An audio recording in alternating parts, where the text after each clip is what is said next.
I was born in Cincinnati, Ohio, and when I was 3 months old, we moved to Cut Off, Louisiana. I lived on the bayou. My childhood growing up was the best, and I couldn't have asked for a better one. My mom was a very hands-on mom. She had her hands in every school function and fundraiser. I was in Brownies and Girl Scouts, and she was the leader every stage I went through. Growing up in the 80s, when neighborhoods had cookouts and parties, my mom was at the center of it all. Little did I know it was a sign of what was to come. As I look back on it now, I can see her need to control everything. Let me give you a little background on my parents. My mom was 16 years older than my dad. She was married once and had 4 kids from her first marriage. I have 1 half brother and 3 half sisters. My mom was 37 when I was born, and my dad was 21. I had 1 sister still living at home when I was born, and the rest were already married, and my brother already had 2 kids. When I was around 10 or 11, my grandpa on my dad's side had a heart attack, and we left Louisiana and went back to Cincinnati. To a girl raised on the bayou, Cincinnati was a big change for me, and it took some getting used to. But moving also changed the dynamics of our family. My parents fought a lot, sometimes physical, and I can remember once my mom knocked my dad out cold. My mom yelled a lot, and when she wasn't getting her way, everyone knew it. 4.5 years later, summer before my 9th grade year of high school, me and my mom went to Mississippi to visit her sister and one of my sisters that lived there. It was something we did every summer, back when my family all got along.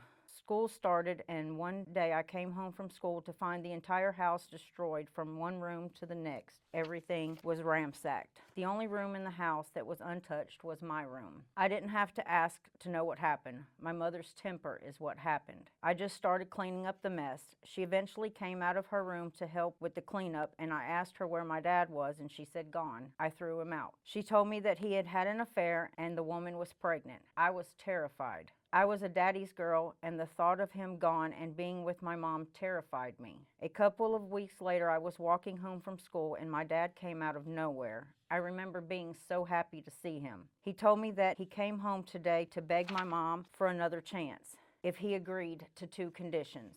He had to cut all ties to her and the unborn baby, and he had to agree to leave Ohio. He agreed to both. When we got back to the house, the U-Haul was parked out front, and just about everything in the house was already packed up. The next day was pulling me from school, and the day after that we were headed to Pontotoc, Mississippi, and everything changed again.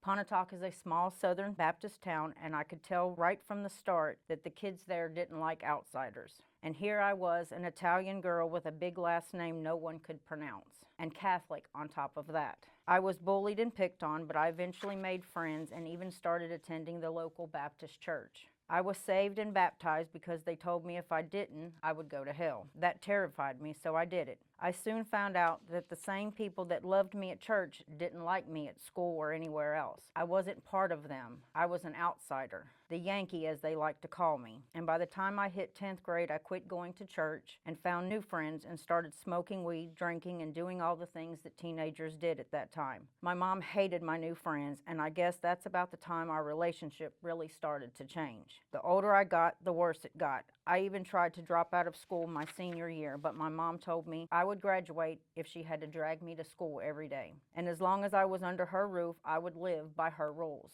I did graduate summer of '94, and by Christmas of '94, I was pregnant with my first baby. Mom was not happy, and she didn't like the baby daddy either. My son was born September of '95, and in December, I married his dad. My mother planned the whole thing because she had to control everything.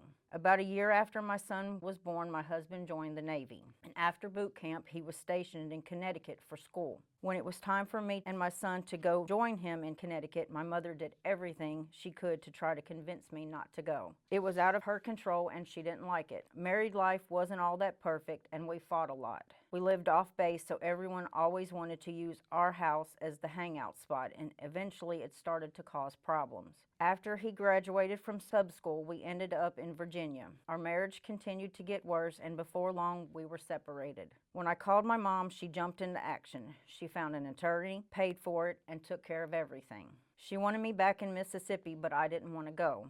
I liked Virginia. There were some disputes between me and my husband over the custody, but we eventually settled on joint custody with neither one of us having primary custody, which would later come back to bite me. I started dating, and by January of '99, I found out I was pregnant. My boyfriend didn't want this baby and told me to get an abortion. That was not an option for me. So the relationship went down fast, and before long I was single again. Bills were piling up. I wasn't making enough to cover all the expenses. I was writing bad checks just to feed me and my son. Not long after that, my heat was cut off. So there I was in a house with no heat with my son and pregnant. I was about to lose everything and be out on the street, so I called my mom, because that's what you do when you're in a situation, right? Call your mom. She flew to Virginia. We loaded up what we could in my car, and back to Mississippi we went. My daughter was born in the summer of '99, and I started attending the local Catholic church this time around. Even got my kids baptized. I wanted to get on my feet, get a job, move out, and provide for my kids as a single mother. My plans for that future was shut down. My mom said I couldn't get a job because she didn't want the kids in daycare, and she didn't trust any of my friends to babysit. So I thought, okay, I'll go back to school. I would go at night and she could watch them. Nope, that wasn't an option either. So there I was, 24 years old, divorced, and a mother of 2 kids, and trapped in my mother's house with no way out. By then I was desperately looking for a way out. And in December of 2000, I met who would become husband number 2.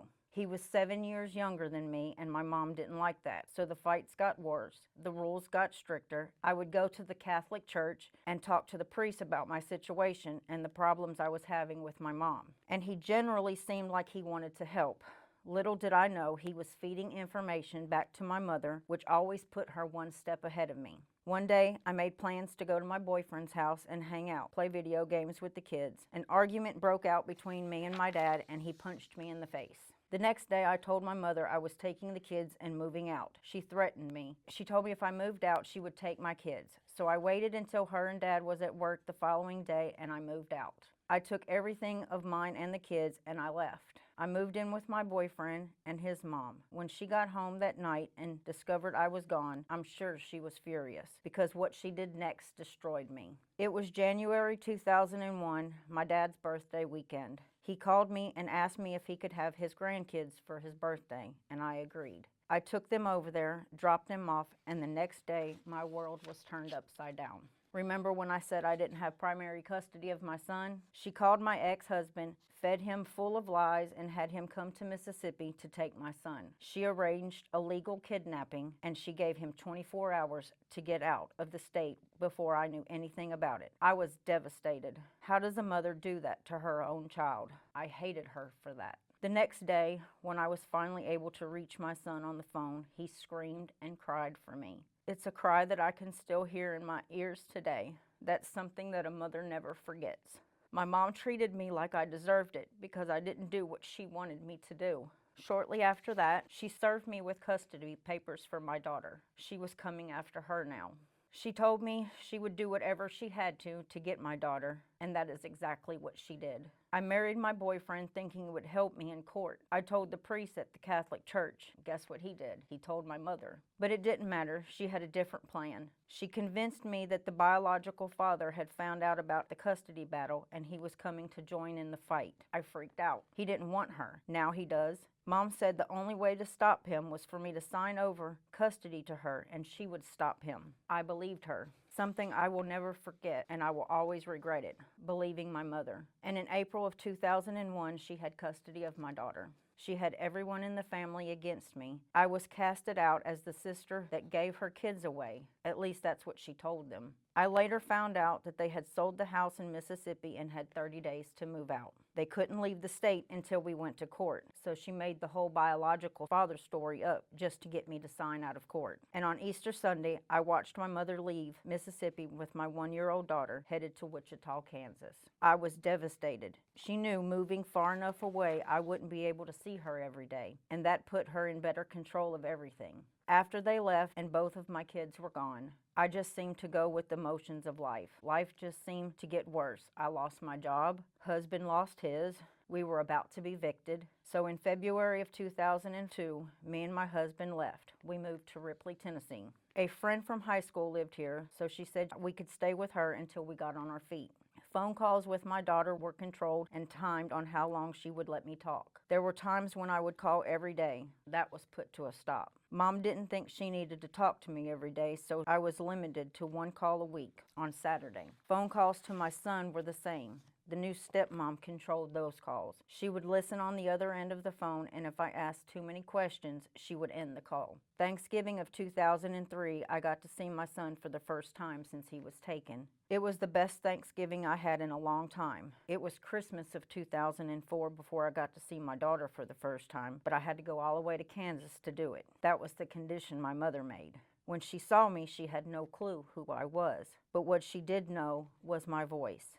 A voice she had talked to so many times on the phone. A voice she knew was her mom's. And when she heard my voice, she hugged me so tight, a moment I will never forget. By the summer of 2004, my son was allowed to start coming to see me on summer breaks, but I was responsible for buying the plane ticket and the extra fees for him to fly alone. That took my entire income tax check every year. My daughter was not allowed to come. Mom said I had to go to them, and that always made it impossible for me to afford. It was like she was making me choose which kid I wanted to see the most. They left Kansas in summer of 2004 and moved back to Ohio, which put her a little closer to me, but not close enough. My life had started to fall apart again. My second marriage fell apart, and we got divorced. That was the only ammo my mother needed to keep my daughter away from me, which only seemed to make me feel more alone. Why was this happening to me? What did I do that was so bad that God was punishing me? Why did my mother hate me so much? These questions were always on my mind, and just when I thought my life could get no worse, I found myself homeless again. So I moved in with an elderly couple, and in doing so, I got into a relationship with their grandson that turned into something so toxic. He used me, stole from me, and said some of the most hateful things to me. Then he would throw me out. I'd have to crash at a friend's house. Then he would manipulate me to bring me back in, and the cycle would continue. This cycle went on for 2 years before I finally had enough. I was as low as I could get. I hated my life. How did it get so messed up? I lost my job, was living off of a friend, and was at a pretty low point in my life when God blessed me, and I won the lottery. $50,000 on a $2 jumbo bucks. A few weeks later, I went back to Mississippi. When my mother found out about how much I won, she immediately started asking for money and used the fact that she had my daughter to get it. I sent them several thousand, and it still wasn't enough. She asked for more. Once I got to Mississippi, I found a job working with my cousin. I started dating someone I had absolutely no business with. However, it didn't last long. He violated his parole and went back to prison, and I wasn't going to wait for him. So I let my friends set me on a blind date that turned out to be a high school crush. It went well, and we started dating. My mother approved of this relationship, to my surprise. She knew his family. She let me bring him on one of my visits to my daughter. She told me during that visit that my daughter could come for 1 week in the summer. And for the first time in a very long time, I had both of my kids at the same time. The summer of 2009, I used what was left of my lottery winnings and got married. Both of my kids were there and a part of the ceremony. My mom and dad were there. It was nice, and I was happy that day. That marriage came with a price. Yes, it got me visits with my daughter, and the bridge between my mother was finally being worked on, but my new husband turned into an abusive husband. He was mean. He was verbally and emotionally and mentally and visually abusive. His goal every day was to either make me cry or throw up.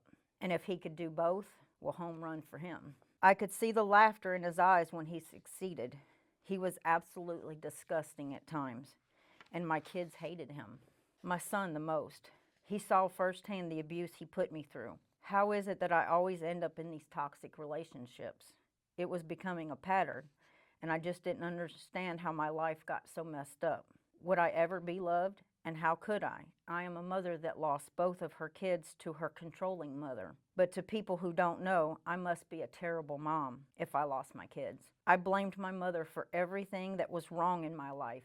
She destroyed me. I'm broken because of what she put me through. It's something that I still to this day battle with. All I ever wanted was love, and all I ever got was toxic love. The abuse with my husband continued to get worse. I wasn't eating, sleeping good, and I dropped down to 86 pounds. I was not healthy. I wanted out. But if I left, what would that do with my visits with my daughter? So I took a chance and I called my mother and I told her what was happening in my marriage.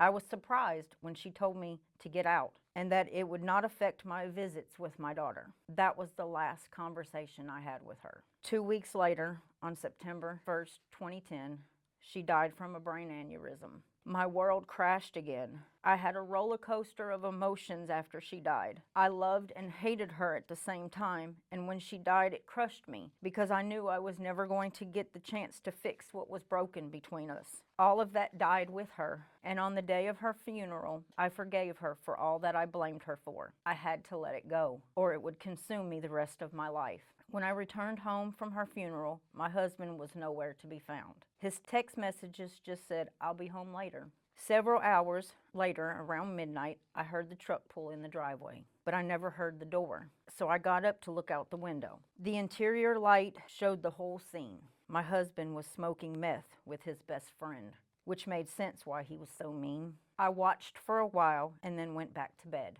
The next day, I started making phone calls to my friends in Ripley. I was going to do the last thing my mother told me to do, and that was leave him. By October of 2010, I was back in Ripley living with friends.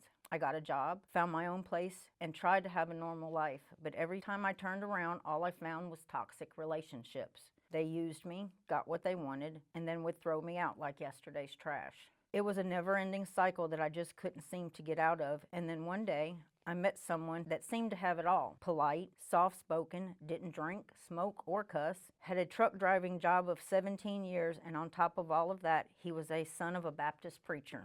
Good catch, right? I sure thought so. He treated me like a queen. Spoiled me, spent lots of money on me. Anything I wanted, all I had to do was ask. Definitely a change from what I was used to. The only downside was he lived in Jackson, and with his work schedule and mine, it was hard to see him. But we made it work. Because he was the son of a preacher, he would often tell me I need to be in church. But with the experiences I had with church, Catholic and Baptist, I was in no hurry to look for one. So when he would bring it up, I would just brush it off and say, okay. Our relationship was growing, and I was falling more and more in love with him. He was great. So when he pushed the church issue again, I started asking people at my job where did they go to church. And Memorial Day weekend of 2018, I attended my first service at Victory Baptist Church. I didn't know it then, but Jesus was working in my life. A few months later, I got my job at American Greetings, and life really seemed to be changing for the better. Time went on, and I wanted to move the relationship forward, but there was always a hesitation from him that I didn't understand. And one weekend, it all came crashing down. He was married. I was devastated. His wife had found my number in his phone, and she was blowing my phone up. He was texting me, telling me not to answer, and I was just numb. How could this be happening to me? That Sunday, I came to church crying my eyes out, and after the service, I talked to my pastor about it in his office, and I cried and cried more when I got home. I was a total wreck. I really thought I had found someone who would be good to me, and it turns out I can't have him. He doesn't belong to me. He belonged to someone else. 2 weeks later, he had a burner phone, and he contacted me. He wasn't going to let me go. He used a Bible story, not sure which one, but he used it to justify our relationship, and he was really good at that. He knew the Bible well, and he knew that I didn't. And no matter what I said to say our relationship was wrong, he would justify it with a Bible story. I know now he was a narcissist. He manipulated me in so many ways. He would tell me things like, I need your mind. I need you to believe what I believe. He changed the way I spoke, dressed, and even how I wore my hair. I became two different people, the one I had to be around him and me when I was with my friends. It became such a job that it mentally was wearing me down. And it never failed. I would come to church on Sunday and listen to the sermons, and I would hear Jesus in my ear. He's talking about you. All I could do was drop my head in shame. I knew he was talking about me. And Jesus was going to make sure that I heard it too, because it happened every Sunday. He's talking about you. I would tell my friends that I can't do this anymore with him, and I'm going to end it. But as soon as I was around him, it was like kryptonite. I couldn't do anything. I felt weak and powerless. It got so bad that I stopped going to church for about 6 months. I was in so much shame of what I had gotten myself into that I didn't know how to get out. I felt like his hold on me was unbreakable. So I pushed Jesus away and I stopped coming to church. But just because I pushed him away didn't stop him. He found other ways to send me messages. Like on Sunday nights when I was sitting at home watching TV, my pastor or sometimes even his wife would message me and tell me that they loved me and missed me in church. That always made me cry. I missed being there, but I was stuck and I was ashamed. I knew Jesus loved me. That wasn't the question anymore. I just didn't know how to get to where he wanted me to be.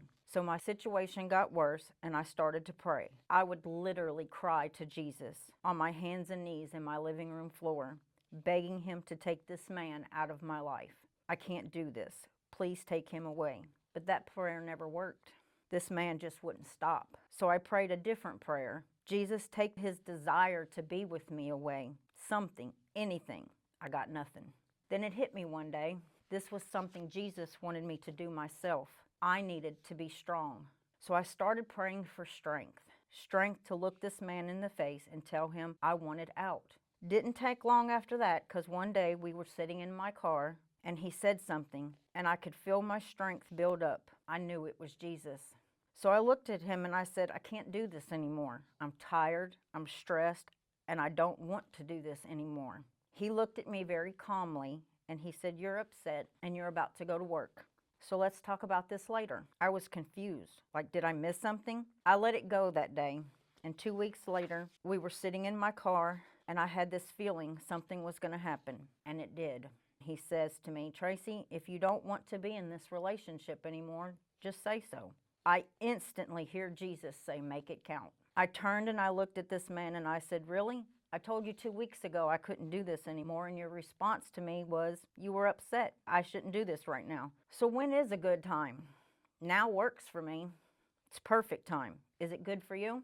He never said a word. He got out of my car. He jumped in the back of his truck, and I didn't skip a beat. Me and Jesus got out of there as fast as I could go, and I never looked back. By the time I made it to work, I was so happy and so relieved and felt so free. I thank Jesus for that strength he gave me 1,000 times on my way to work that day. A few weeks later, with the blessings of Jesus, I started a t-shirt business. I'm still a work in progress. I have a lot of trust issues because of what I've been through. But one thing I know for sure, I can definitely trust Jesus. He's been my rock, and since he's led me to Victory Baptist Church, right now it's just me and Jesus. I feel happy in my life right now. My son is 29 and he lives next door to me, and my daughter is 25, but she's still in Ohio. I don't see her as much as I would like, but we have a good relationship, and I'm blessed for that. And I'm most blessed to be part of a good church family that I've never had, and I thank Jesus for everything.